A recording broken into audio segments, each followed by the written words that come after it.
Buenos dias. Good morning, everyone.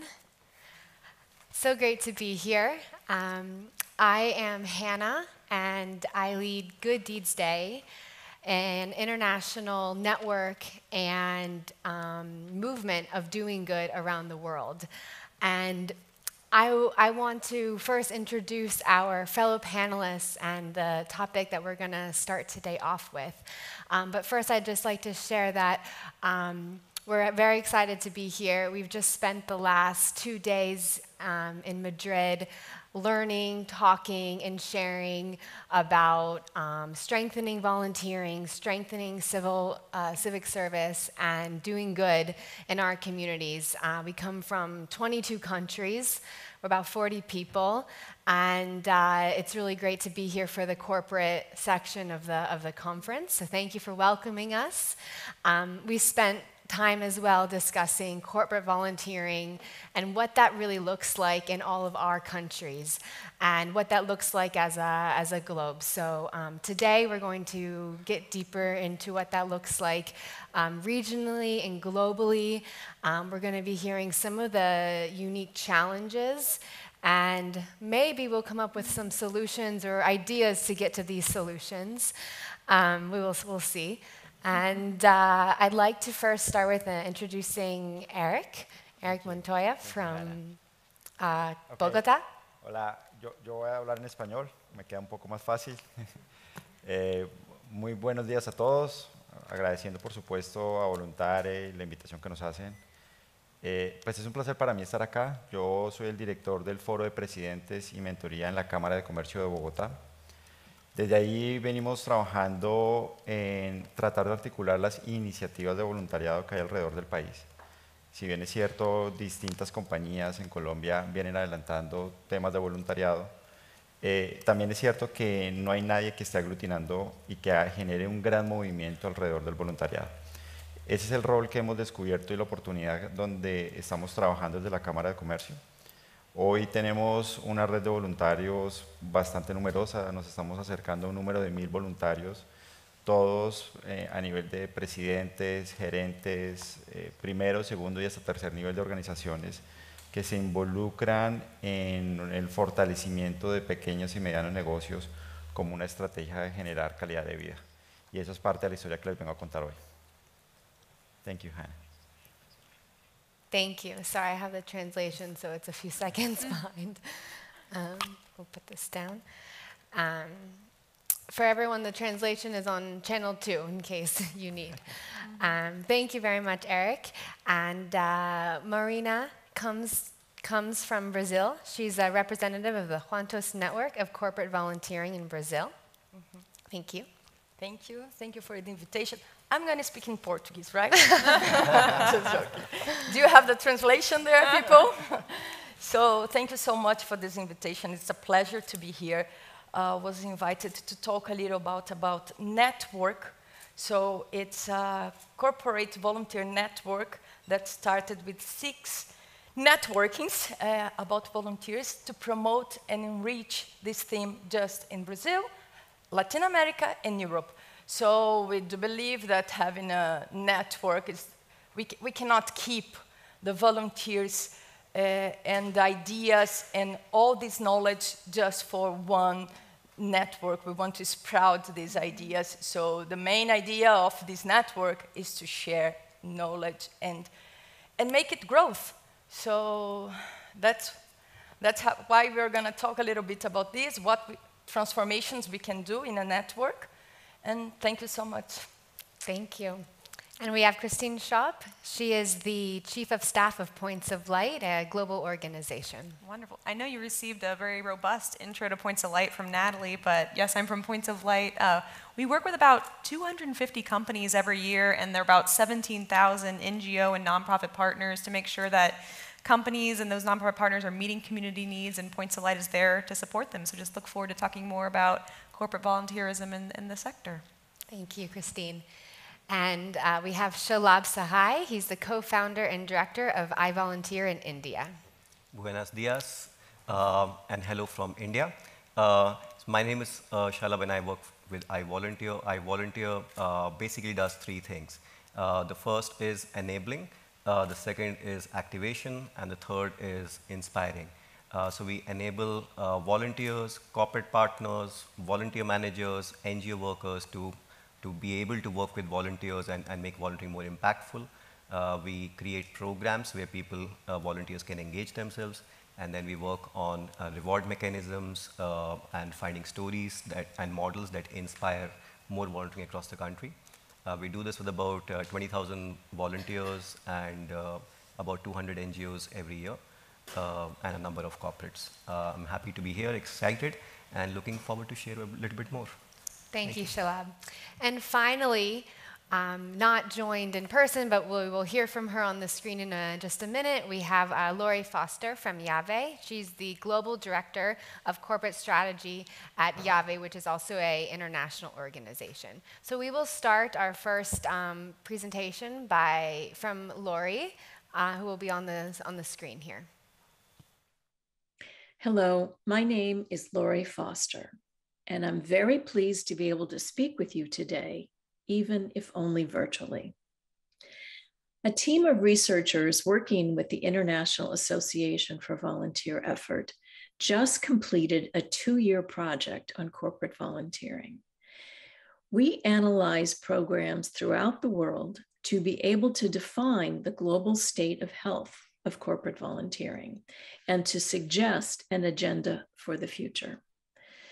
To do this, we interviewed representatives from 80 companies headquartered in 32 countries, plus nearly 100 leaders from NGOs, consultancies, plus academics. Based on our findings, I would like to suggest 5 key trends that define the state of health of corporate volunteering globally. First of all, the last 2 years have been a crisis throughout the world, without a doubt. But corporate volunteering emerged from these 2 years as extremely resilient. Employees spontaneously acted locally to help their neighbors with food, with errands. They went to food pantries to pack food. They contributed blood at blood drives. And they often would tell their companies what they were doing, and corporate volunteer managers acted to encourage these actions and to do even more. For example, our friends at Iberdrola worked with employee volunteers to design masks for those who had trouble hearing, so they could read lips through the masks. Employees at CaixaBank and Telefonica reached out to isolated, lonely, elderly, and disabled individuals and corresponded with them, sent them videos, did things to keep them engaged. We saw a lot of support for NGOs.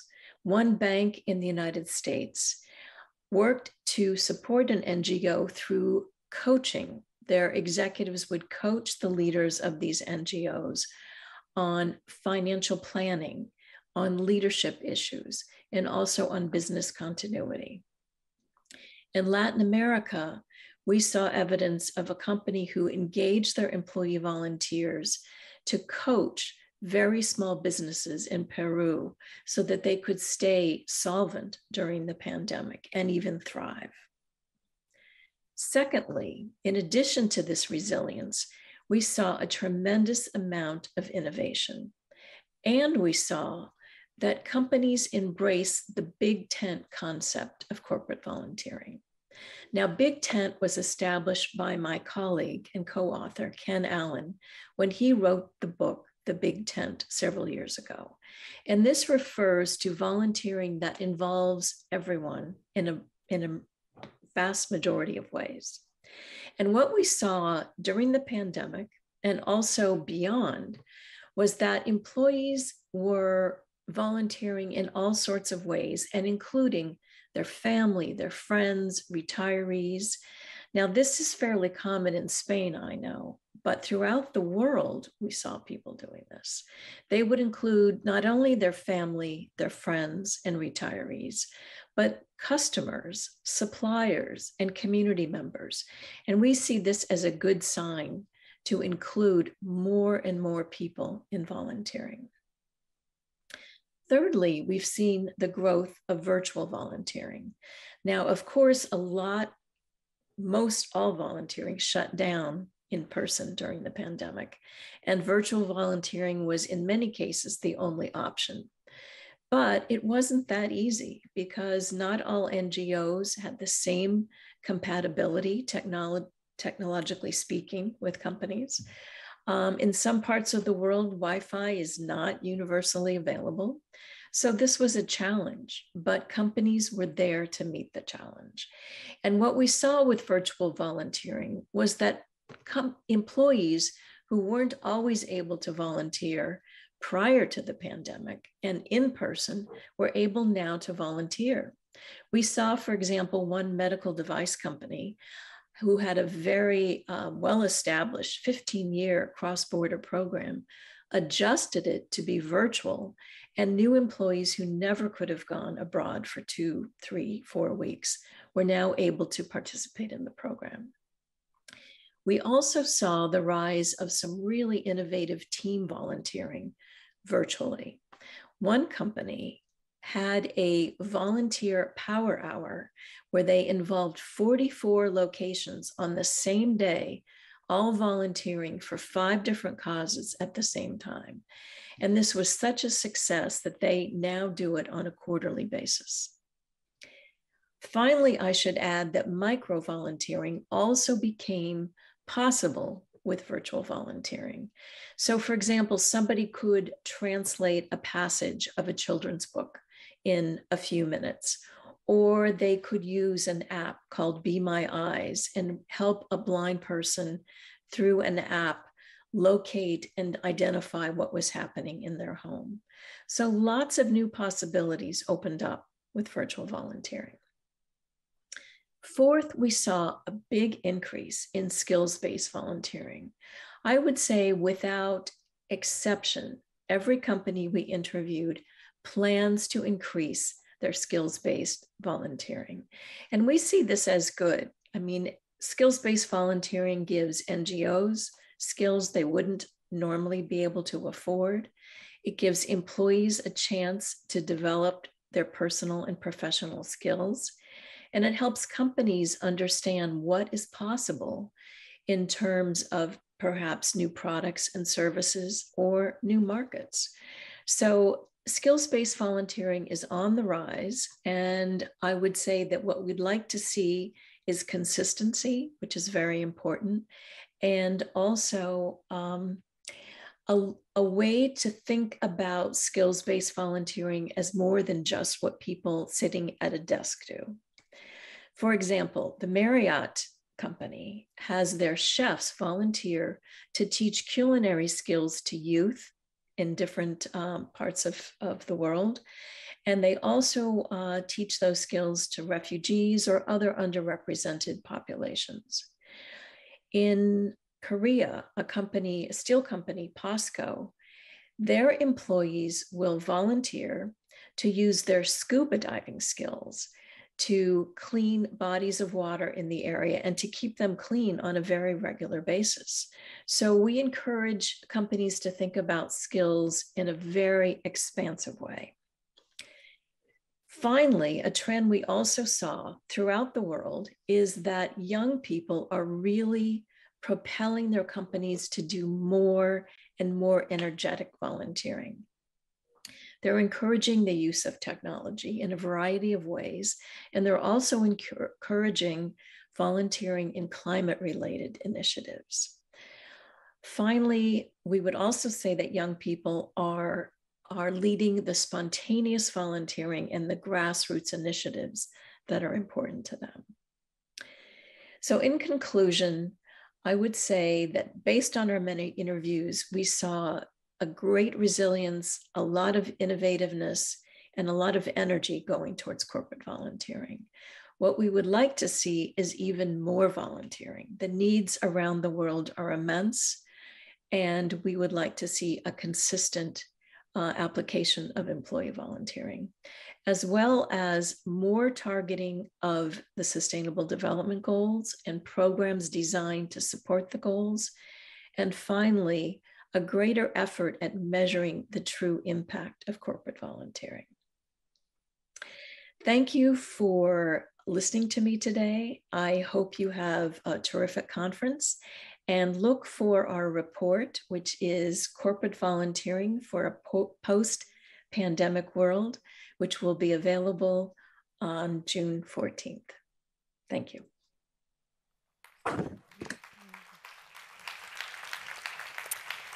To continue the topic of trends in the world, we'll go to Christine. Absolutely. I'm very much looking forward to that research on the 14th. That seems incredible work.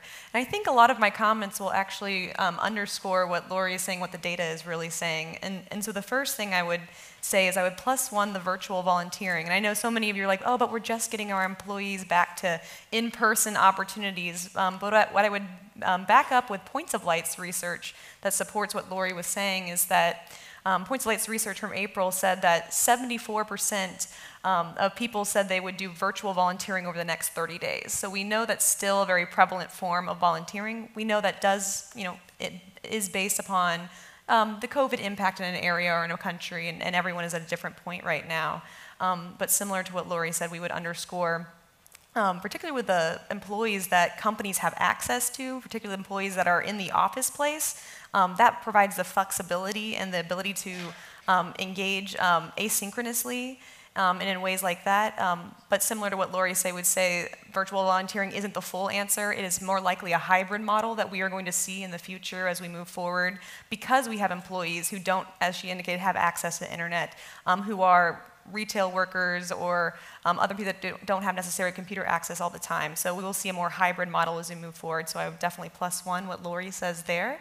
What I would also say is the trends we are seeing in the general workplace environment, the trends towards work-life balance, flexibility, the trends towards mental health are the trends that we're going to see in the corporate volunteering design.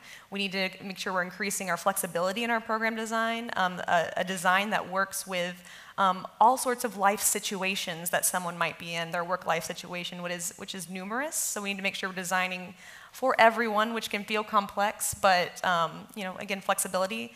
And also in terms of mental health and wellness, we know that there is a volunteering high, for a lack of better term. So how are we actually understanding the joy and the satisfaction that is coming from how we are engaging our employees? And that matters. We do want to know the social impact, and we do want to know those pieces, but we really want to understand the value to the employee and their well-being, and we know that will make them better employees and be retained as employees.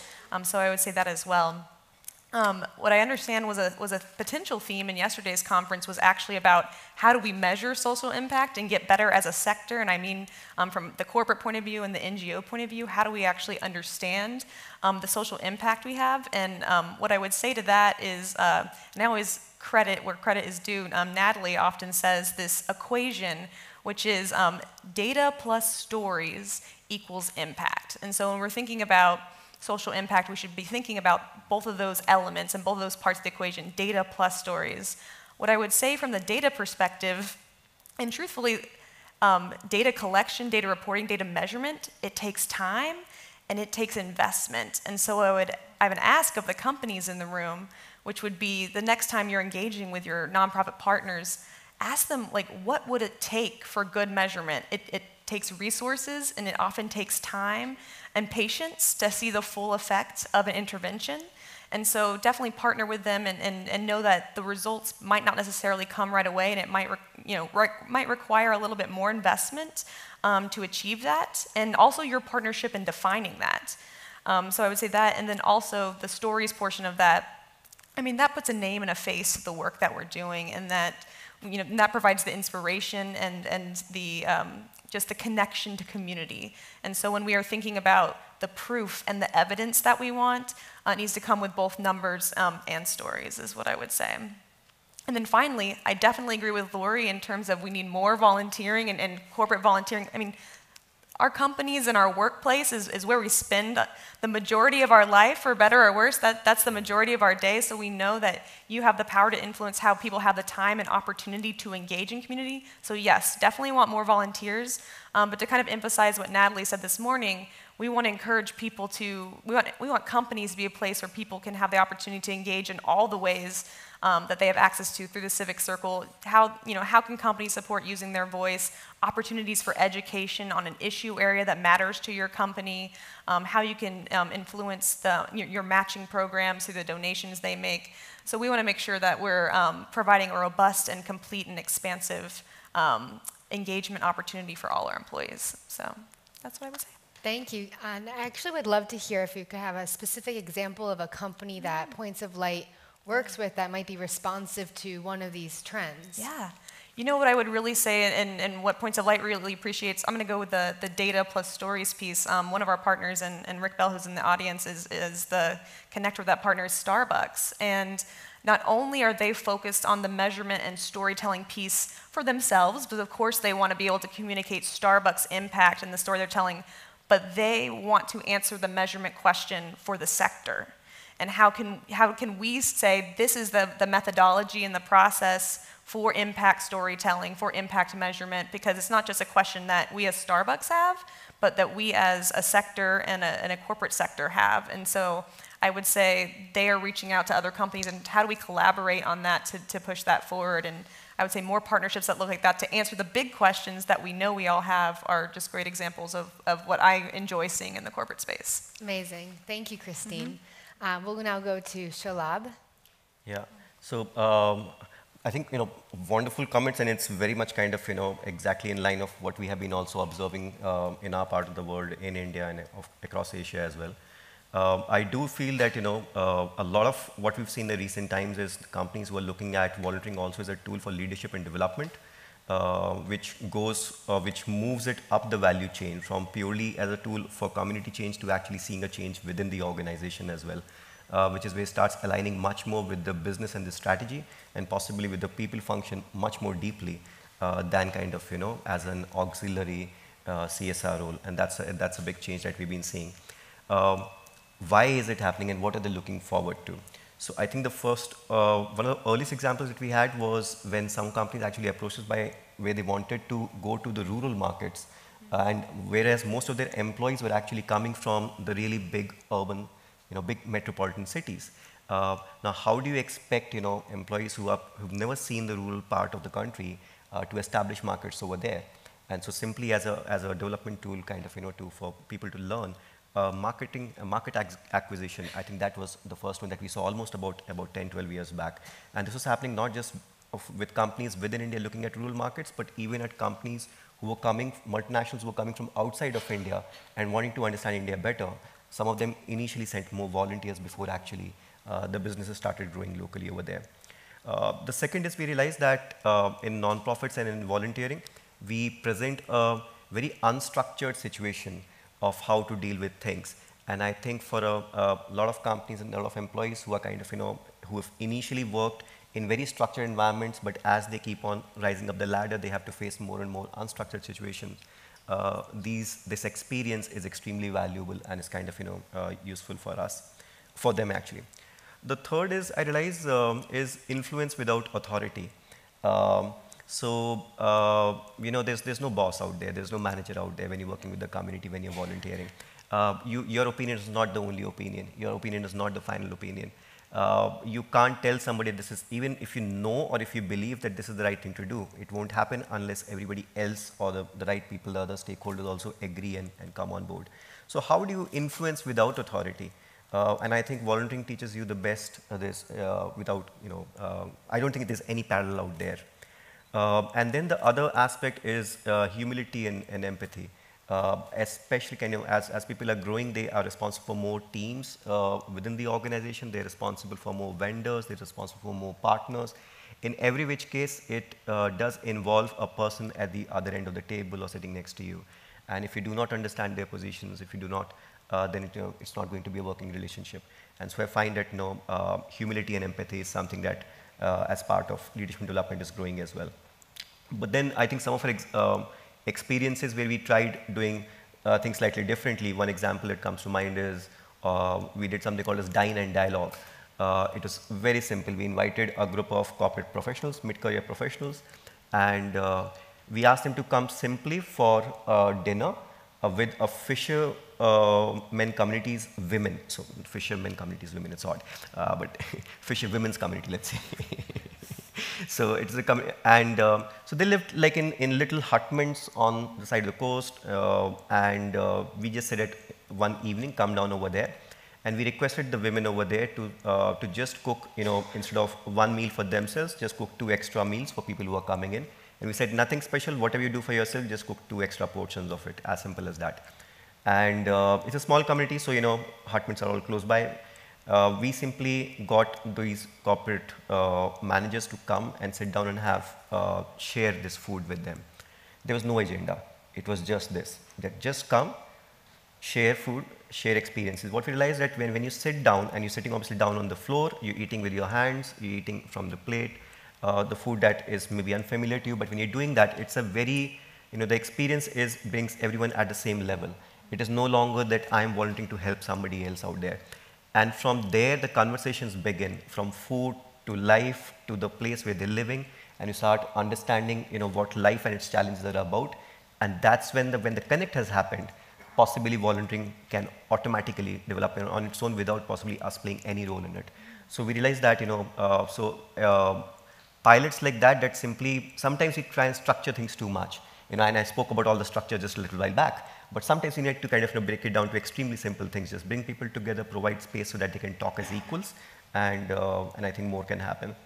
And the other part is, we realized that specifically as we saw during the pandemic time, as volunteering grows, as corporate volunteering grows, the appetite to do more and more varied things is out there. And sometimes we are restricted by the older models of voluntary engagement that we've always followed. It's always in a structured, through structured programs, it's always through a NGO partner. But how can we kind of, open beyond these? How can we challenge some of the pre-existing notions and see, can you do something else? Okay, what can you do within your own workspace? 4 or 5 of us sitting on this stage. Is this something that we can do over here that is still volunteering and that we just decide within ourselves? So what can we do over there? How do you challenge each individual employee in a company to say that, okay, forget the NGO partner, forget the CSR pillars for a moment. I'm not saying forget entirely, but look at yourself and what is your role in your community, in your office. For example, with one little company, they felt that they were extremely good with environment and being a zero, I forget the right term for it, and they said that no, we can help everyone outside. We said, why don't you talk to your supply chain people and the facility management people right there? These are managers talking to us, and we just simply created an interaction between the facility management people and these managers. And they started looking within, that okay, within my own company premises, what more is possible before I start offering something outside. So I think there's a lot of this that is happening, and I think these are some of the changes that we like to see. Yeah, thank you. Thank you, Shalab. And talking about, different ways of volunteering, structured versus unstructured and everything in the middle, what role does volunteer recognition play within companies? And maybe you could speak also about recognizing in, the unstructured as well. Yeah, interesting. So, yeah, I think volunteer recognition, at least in India, plays a huge role because where we come from, usually volunteering is much, much lower down the priority. And so it's after the boss and after the work and after the wife and after whatever else is happening in your life that volunteering possibly comes down to. And a lot of times it's also, so when things go unrecognized, you don't find a very positive environment to work on. So we feel that when you actually provide for recognition within a company, it's suddenly that employees actually start feeling that, okay, this is something worth doing. And when they start feeling it is something worth doing, then it does happen. But there are different ways of recognition. Obviously, the most common ways of recognition are creating a recognition platform and kind of giving awards. That's the most common way. But I find that what works best is more for personal recognition. So for example, if we had someone doing a great work and if we wrote an email to their manager saying, hey, this team member of yours or this couple of team members of yours, they did amazing project that helped this nonprofit in a very impactful way. and the manager goes and thanks that team in person, it is not done again in a very structured format, but you have to find that, okay, who's the right influencer. And so a lot of times, also, one of the things I remember is this was one big Indian company, and we had begun a lot of pro bono projects. And the pro bono projects had begun, but they were not getting finished up. And we tried to figure, okay, what will make it kind of them meet the right end. And we realized that the managing director of the company was much, much higher up and always never available to the level of people that we were talking to. So we said, okay, why don't we incentivize that, okay, if you've done this, then the recognition will be with the MD, and you'll possibly have a lunch with the MD. And so that kind of, moved the needle. So you have to identify what recognition means at different companies and different work cultures. There are old economy companies, there are new economy companies, there are multinationals, there are local companies, small companies, large companies. We have to find that the right way, but it works wonderfully. Great, thank you, Shalab. Thank you. Let's go to Eric. Thank you, Hannah. Ok, pues voy a empezar contando que desde la Cámara de Comercio o digamos la experiencia que nosotros tenemos para contar es distinta porque está muy enfocada en un voluntariado netamente profesional. Pero más allá de eso, digamos que las experiencias que se vienen recorriendo son muy similares en muchos campos. Por supuesto, el voluntariado social y el voluntariado orientado a lo medioambiental van a ir relacionados de una u otra forma. Pero para nosotros ha sido importante, desde nuestra razón de ser como organización, ver cómo contribuíamos a que más empresas se mantuvieran en el mercado, y esa era nuestra preocupación inicialmente. Y empezamos desde, pues, digamos, a partir de una experiencia que se tuvo con presidentes y gerentes de compañías, a entender que existía una oportunidad muy interesante en el tiempo que se donaba para contribuir justamente al crecimiento de las organizaciones. De ahí se creó hace ya varios años en Bogotá y en Colombia una iniciativa muy interesante que se llama el Foro de Presidentes, que nos fue dando la línea de lo que teníamos que hacer. ¿Y por qué cuento esa experiencia? Porque empezamos a encontrar una palabra que para nosotros significa hoy todo lo que son los esfuerzos de voluntariado, y es trascender. La palabra de trascender, digamos que está en lo más alto de las necesidades de la humanidad. Y hemos visto cómo cada uno de los voluntarios que se vincula hoy a la red, pues realmente lo mueve un espíritu básico de poder contribuir a la sociedad y dejar de cierta forma su marca dentro de lo que termina siendo pues su aporte en la sociedad. De ahí hoy hemos podido venir avanzando en, sobre todo, trabajar en que los negocios perduren en el tiempo. Y hemos logrado vincular muchos profesionales que hoy dan micro mentorías, micro voluntariados de 1 hora, 30 minutos, donde se sientan con empresarios de pequeños y medianos negocios a escucharlos, a entender y a entregar tres temas básicamente: un tema de experiencia, un tema de conocimiento y por supuesto los contactos que hay alrededor de esto. Para un empresario de la micro o pequeña empresa es muy difícil muchas veces acceder a ese conocimiento, o es costoso. Hoy, bajo la estrategia de voluntariado que la adelantamos con cerca de ya 10 compañías grandes del país en Colombia, tenemos acceso a más de 600 ejecutivos de primero, segundo y hasta tercer nivel. Se acompañan emprendedores, se acompañan empresarios, se acompañan incluso estudiantes universitarios que quieren sacar adelante su negocio. Y básicamente lo que creemos es que a través de esto contribuimos a generar sostenibilidad en las empresas. Es decir, nuestro enfoque hoy es muy desde el voluntariado empresarial. ¿Qué retos nos acompañan? Y es que no nos podemos quedar solamente en esto. Somos conscientes que después de la pandemia necesariamente los ESGs empiezan a tener una participación importante en la concepción de los negocios. Ahora, una vez hemos generado como la importancia o hemos logrado poner en el mindset de las personas la importancia del voluntariado, el siguiente reto es ver cómo involucramos todos los ESGs dentro de esa estrategia de voluntariado a nivel país. Creemos firmemente que, digamos, en la medida en que hayan más y mejores empresas, en la medida en que hayan más personas involucradas en esa generación de más y mejores empresas, por supuesto, el país puede crecer.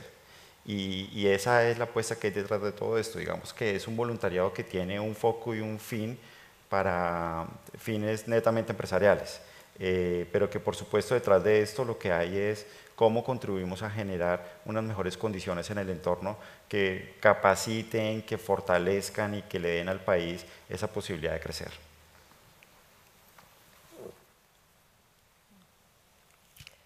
Thank you, Eric. Thank you for sharing.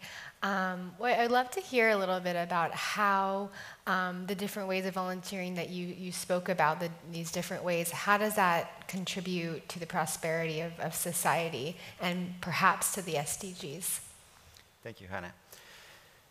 Muy en línea con lo que estaba mencionando anteriormente, si bien es cierto, hay enfoques desde lo social y lo medioambiental que faltan aún por atender, nuestra apuesta es de mediano y largo plazo.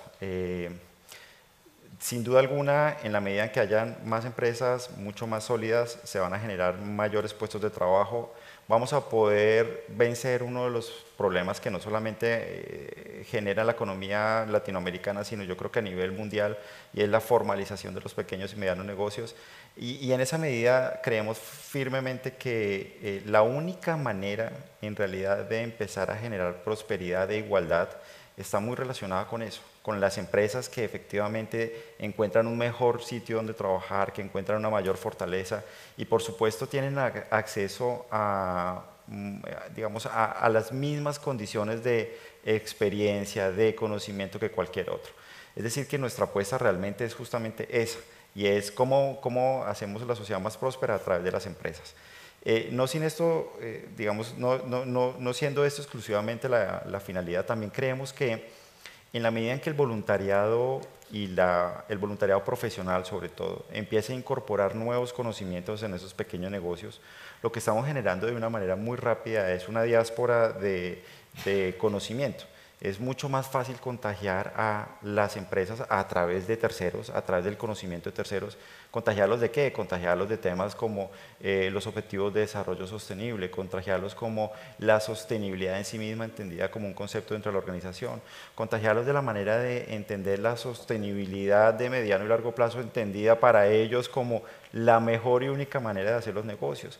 Entonces, estos profesionales en últimas nos están ayudando con la trascendencia que ellos generan con su aporte a dejar empresas preparadas para lo que hoy depara el mundo de los negocios. Y creemos pues, que justamente ese es un mecanismo muy efectivo para lograr generar condiciones de equidad, igualdad y prosperidad dentro de la sociedad. Thank you. Thank you, Eric. Let's hear from Marina. Yeah, I was listening. Something that Natalie told here, that we need to start listening and this. And what Eric said and my colleagues also said here is almost the same that happened in Brazil and Latin America. We have to empower companies, we have to empower their business volunteer to get straight and to empower the society and to do real actions and real impact actions, volunteer actions to the society. And that's why in Brazil, they created this network in 2021. There was 6 different networks that came together to rethink the corporate volunteer, to give more power to this corporate volunteer. So we created the week, JUNTOS week, that was a week for knowledge sharing. So everything that you said about knowledge sharing, we can empower companies with this sharing. We do believe that with this network, we can create better actions and collaborative path to change ideas, to change.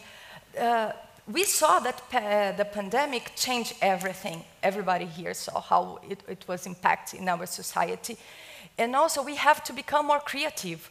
Our actions need to be more creative. So this network was a huge, I say that they still don't know the big power they have in their hands, getting together and making this path and making this environment, knowledge-sharing environment to changing the world, not changing just Brazil, but changing the world, because the idea of this network is about this. And in Brazil, we have very, very difficult situations, including we have people starving to death.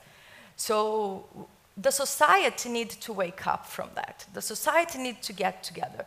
So this pandemic, I think a lot of people just get up, how can I say, and see that, okay, I can be part of this changing in the world. And we realize that the companies are really important to make people changing. So the corporate volunteering companies are strong enough to change people, to change their employees, and to employees change the society. So the main idea of this networking is getting together, change ideas, it's a network of experts.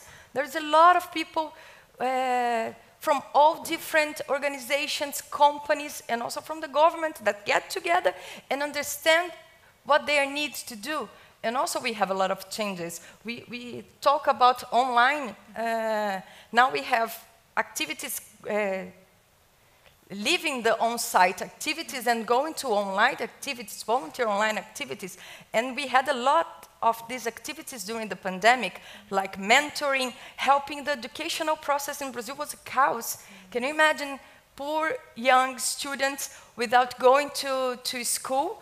And they have no internet, no access, and how we could support, how companies could support them during this process. So they get together during this week. It was during August last year, to all the knowledge they have to see how many actions you have and how much we can impact the society.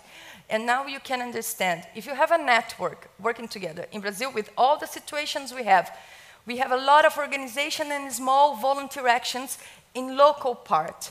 But when you have the network, look into them, bringing these actions to the companies, bringing these actions, giving them power, giving them voice, we make it bigger, we make it stronger, we make, it's a way of making small actions become big actions. Like they are doing a small way, getting together, getting donations, but with all small donations, maybe we can build together a hospital, another school.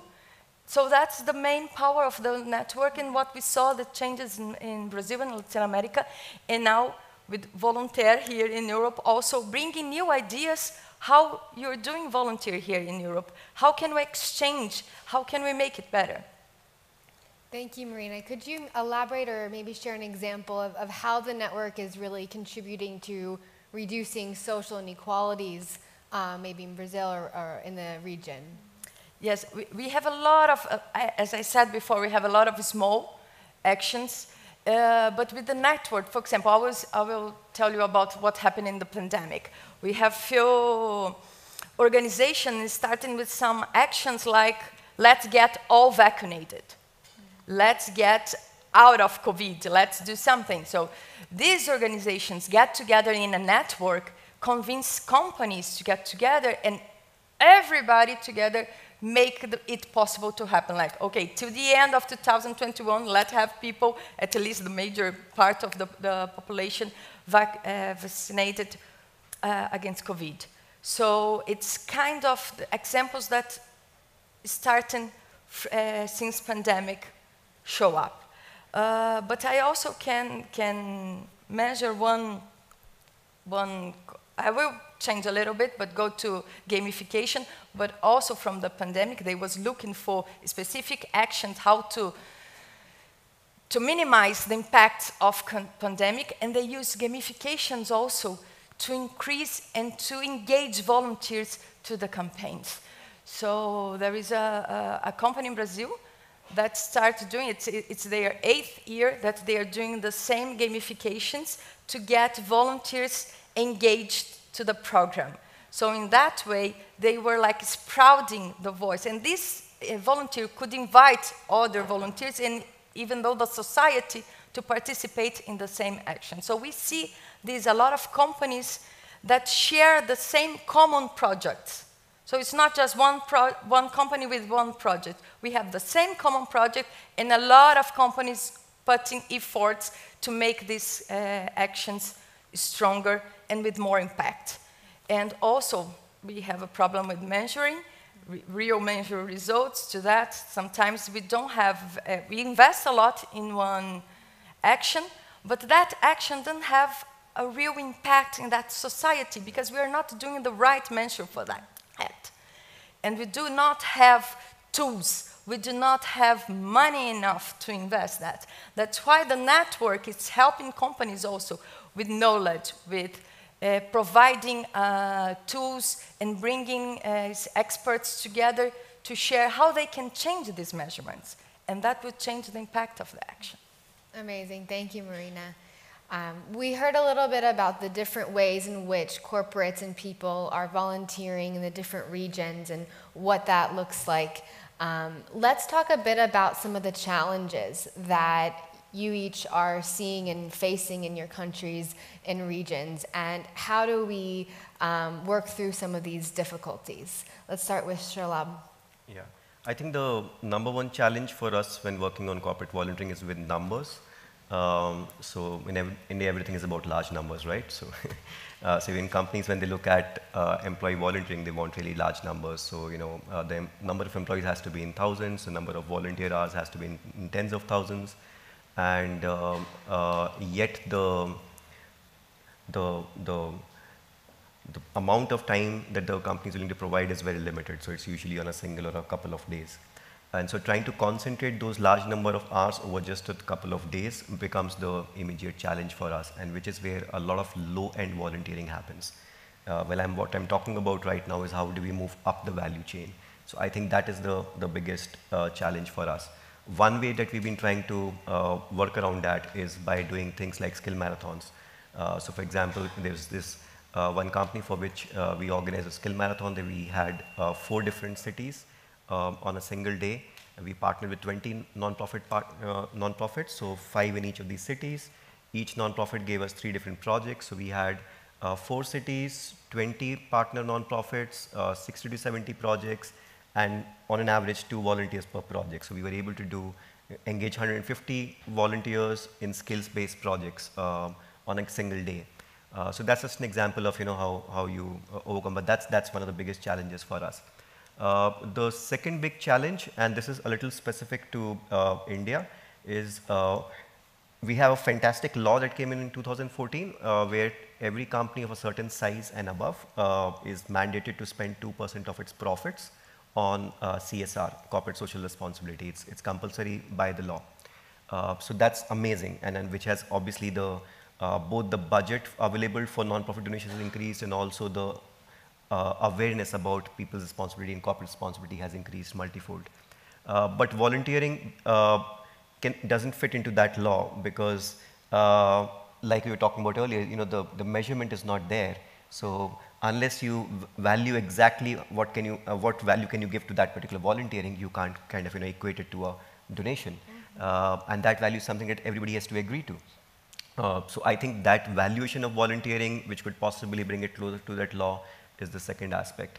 The third is, I think I spoke a little bit about recognition earlier, and recognition is a challenge. It's changing rapidly. We are working a lot on it, but it continues to be a challenge, whether it comes to kind of families or universities or even corporate environments. The environment is still not as open to letting volunteers or to enabling volunteers go and do what they would really be passionate about doing. It still has kind of a lot of bindings, right? Okay, is work not more important? Do you have the boss on your side? Whatever the policy might say.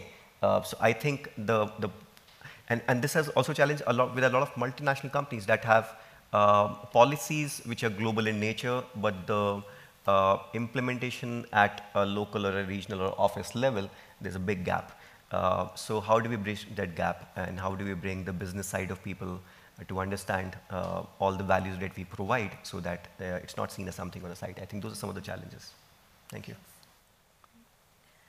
So I would just re-emphasize the measurement. I think that's something we're all in agreement with. So we'll have that in alignment in the room. Yeah. So I'll address something differently, which I think is, and actually I was really inspired by your comments because I feel like what I see both in the corporate sector and in the nonprofit sector is emphasis on my intervention, my program, and the work that it's happening. So I'm really inspired when there are examples of people coming together to invest in this program that is doing good work and we see the proven impact.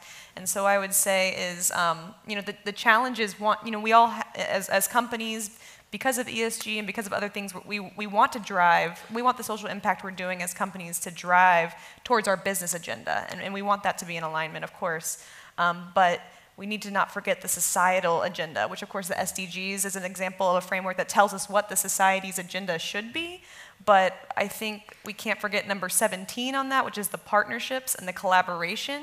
That is really what is going to accelerate us forward. It is through partnerships, it is through multiple actions in combination together to systemically move us forward. So that's what I would emphasize. The challenge is the lack of partnerships and collaboration, but I think there are bright spots, and you're an example of that. So. Yeah, definitely. Thank you. And in Brazil also we can say that the challenge is budget.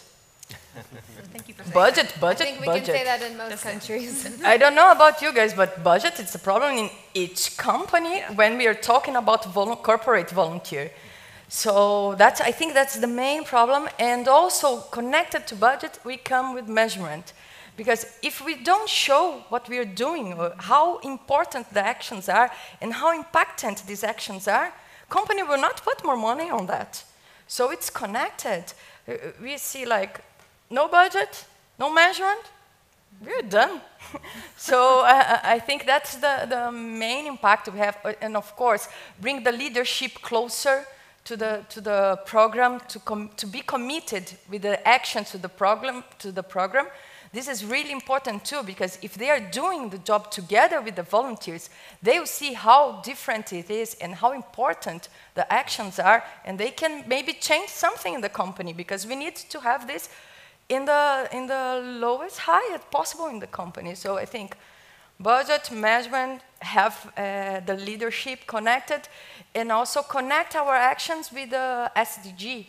So we have to look, it's all about network. We have the SDG already plans for everybody around the world. Why we should reinvent everything? Let's go for the cheapest, the faster way. Let's do it in this way. Okay. Como que de último no tengo mucho más que aportar, mentiras, pero creo que ahí alineado en ese sentido de cada quien empezando a hacer sus iniciativas de voluntariado por su lado, tratando de tirar para cada quien con su propia iniciativa, está muy centrado en el primer desafío que tenemos pues a nivel Colombia, y es un tema de mentalidad. Vencer una mentalidad individualista para pasar a pensar en una mentalidad un poco más grupal, un poco más de sociedad, por supuesto utilizando todas las herramientas de voluntariado para tal fin. En ese orden de ideas, una vez ese desafío lo que estamos empezando a superar, porque realmente en Colombia, si bien es cierto, muchos corporativos vienen trabajando sus iniciativas de manera independiente, estamos en una etapa primaria casi temprana de empezar a hablar de un voluntariado trabajando en red. Y creo que ahí es donde está el segundo reto, y es justamente concientizar a los actores de ese ecosistema que juntos somos más, que efectivamente podemos producir mucho más impacto en la medida en que nuestras acciones estén orientadas y articuladas en una red, y ese es sin duda alguna el segundo desafío. Y el tercer desafío es generar credibilidad en esos grupos de interés. Aún, por lo menos en Colombia, no tengo elementos o herramientas para compararme con otros países, pero a nivel sociedad y a nivel incluso de los negocios, que es donde mejor nos movemos nosotros, muchas veces la falta de credibilidad sobre la opinión o sobre el conocimiento de otros obstaculiza la posibilidad de recibir. Y ahí está el tercer desafío, y es generar ese cambio de mentalidad para de una manera abierta recibir conocimiento, recibir donación, recibir voluntariado, pues que en últimas siempre será un gran aporte. Sin duda alguna, tenemos que avanzar muy rápido en darle un rol más protagónico a los voluntarios. Creo que esa es la mejor forma de empezar a generar tracción sobre el tema. Y ese es nuestro cuarto y sobre todo hoy en día foco del tema de nuestra estrategia de voluntariado, y es cómo efectivamente le ponemos en primer lugar a los voluntarios, cómo en primer lugar de compartir experiencia, conocimiento y contactos de una manera generosa efectivamente les genera trascendencia.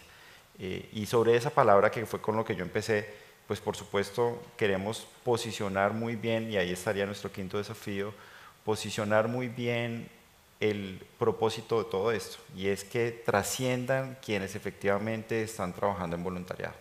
Sería básicamente eso. Thank you, Eric. You know, we hear a little bit, I just want to share a bit about partnerships and what that has looked like. And JUNTOS, you guys are a great example of that.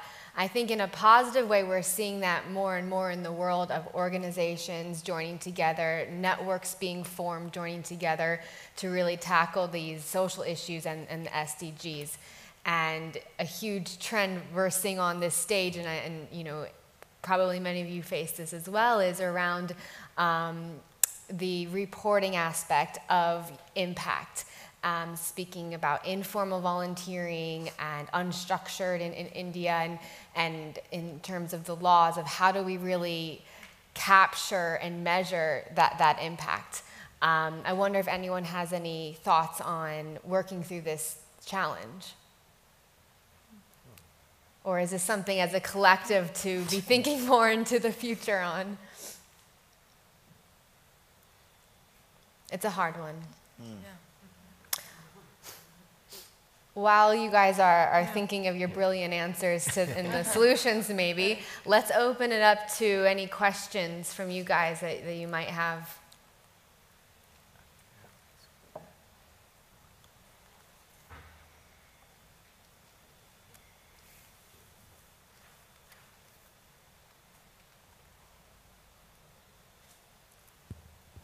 Hello. Oh, good morning. I would like to know if you could share any best practice regarding corporate volunteering in factories, how to include all kind of employees, because we find like loads of constraints and difficulties to get to some people that can't leave their position or that don't have access to internet, you mentioned, and they actually can't or don't receive that information. So I don't know if you have any idea or any best practice regarding the volunteers that aren't in an office, but in a shop or in a factory. Thank you very much. Yeah, I can talk. Yeah. Yeah, so we don't work majorly with them, but I do have one or two experiences of this. So it basically has two parts to it, right? The first is reaching them, because there's no email that is reaching them, right? They're on a shop floor possibly. So what we do with that is kind of, identify some of the shop floor managers that might be there and kind of bring them into a meeting where we talk to them about a program that is coming up, and then ask them to kind of, get on board their other colleagues. So different factories will have possibly different structures, but that's something that has worked for us.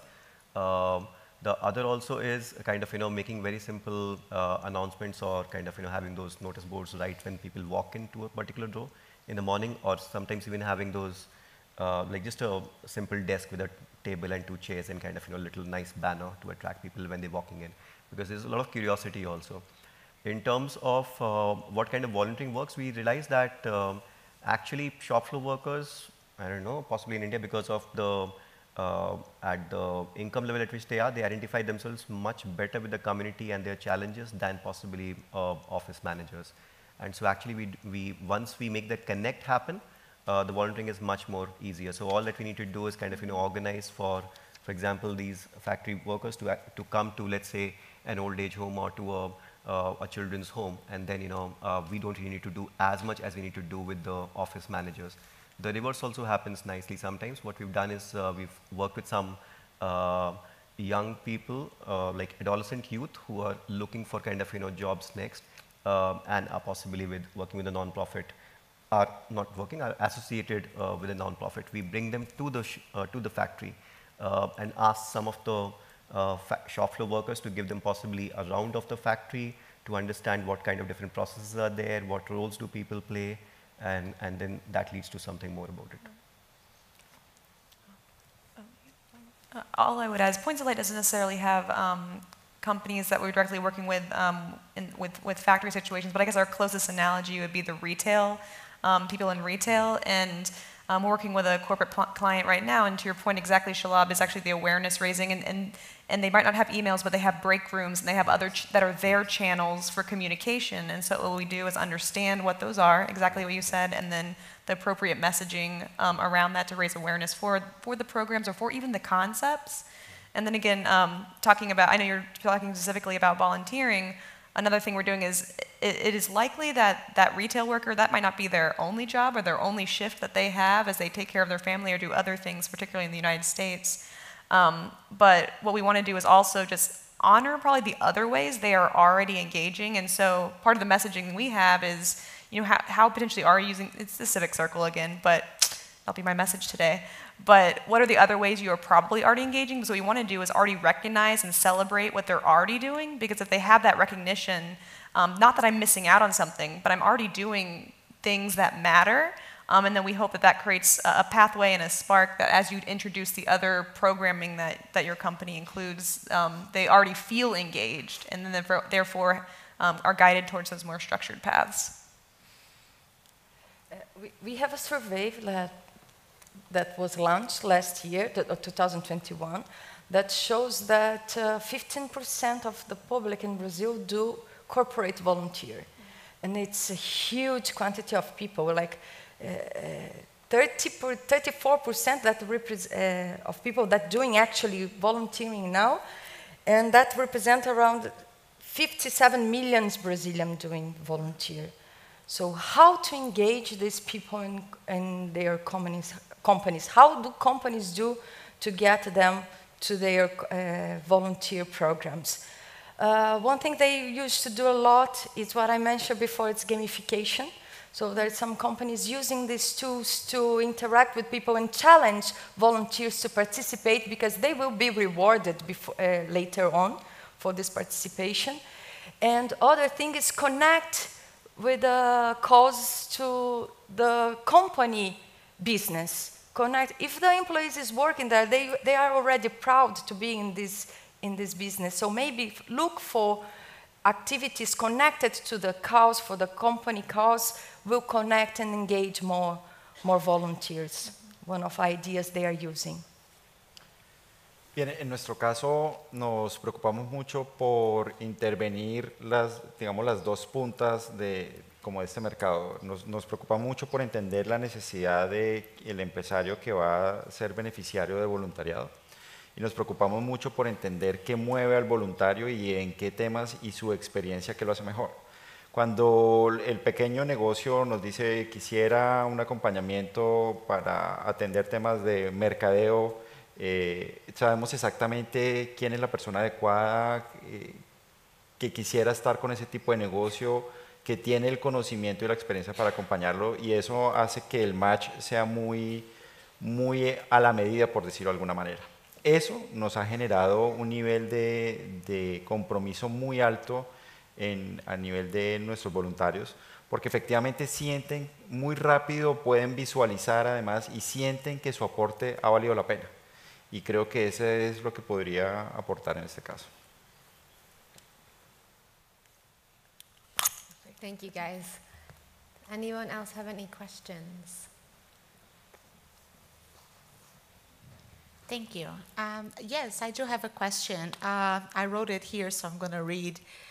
So my question is, incorporating lesson and learning into the corporate volunteer experience takes extra investment of time, and perhaps it takes longer to see the impact results of those engagements. So my question is, how do you build a case to companies that this approach is worthy and most meaningful? What I would say is, that first of all, we invite anyone to help us make the case. To your point, like making the case, provides more investment to that. What I would say around listening and learning is, I think we all naturally feel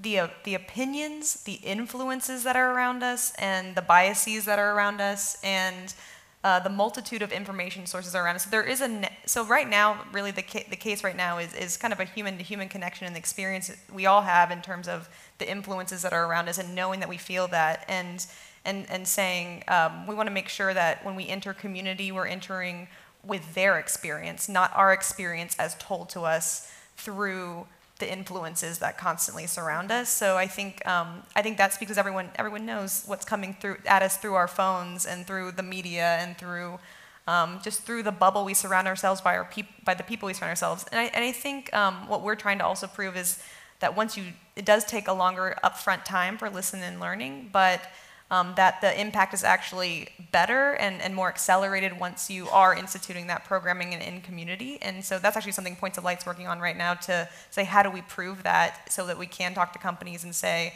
I think it's something we know, but something, how do we provide the evidence that shows it? And these skills you develop in the human being, like leadership, communication skills, everything, it's a contribution about the volunteer environment.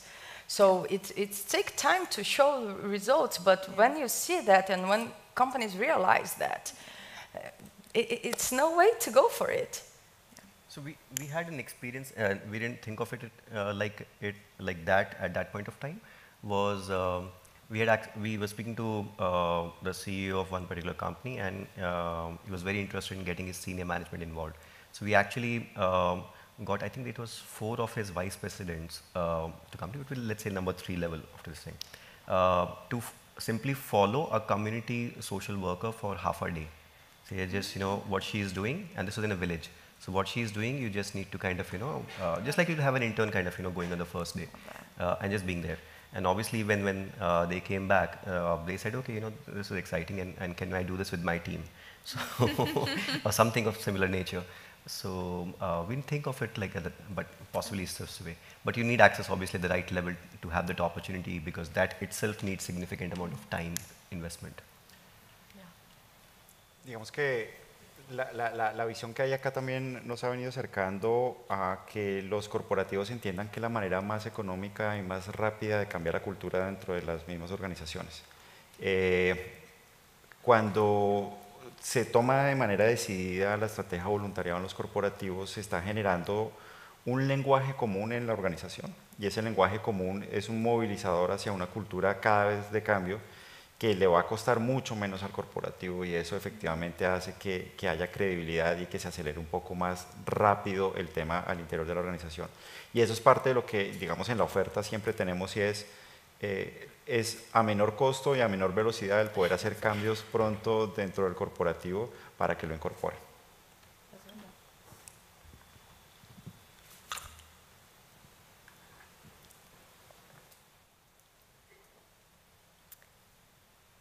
Any other questions?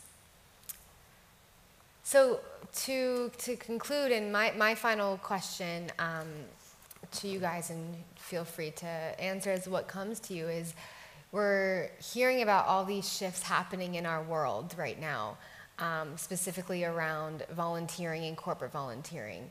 What does that really require of us as organizations, as companies, as people? What does that require of us? I'll just jump in because you nailed it with the last word, which was like as people. And Shalab, one of your comments was like, put everything away and just remind ourselves that we don't have to put labels on it, employee, customer, consumer, like we are all people. And I think that's what it requires, is like taking a step back and reminding of that commonality, and just thinking about, what would we want, and what are our, basic needs and requirements as we want to engage, and just stripping all the rest of it away, and just focusing on people and the power we have individually, and then a reminder of the power that we have collectively. So again, back to partnerships too. Required us empathy too. Empathy. Thank you. Empathy. We need to look to, and this is a very difficult. It's difficult for us to practice this every day, but I think that the volunteer program helps us doing that. So to open our minds and have more empathy for the other. Yo lo definiría como desaprender. Creo que es una época en la que no debemos tener nada previsto como única verdad, sino por el contrario, tener mucha apertura. Creo que los tipos de voluntariado, los niveles de voluntariado y la forma de intervenir va a estarse modificando en los próximos años y de una manera acelerada. Por eso tenemos que estar abiertos a aprender sobre nuevas tendencias. Listen and learn. Yeah. I think, and this is coming from the conversations we were having over the last 2 days in our meetings as well, is about challenging our own limits and challenging what we have been traditionally doing and thinking, and challenging the comfort zone that we find ourselves in because of the organization that we are in or because of the programs that we've been leading or the partnerships that we have. I think there's a lot of conversation we had over the last 2 days about this, and I am thinking of this increasingly. Which will actually require us to unlearn, like you said, and kind of and then learn. Because when we challenge, you have to unlearn some of the set norms that we are used to, and then learn new ones. So. Thank you very much, you guys. Appreciate you being Thank you, here. Hannah.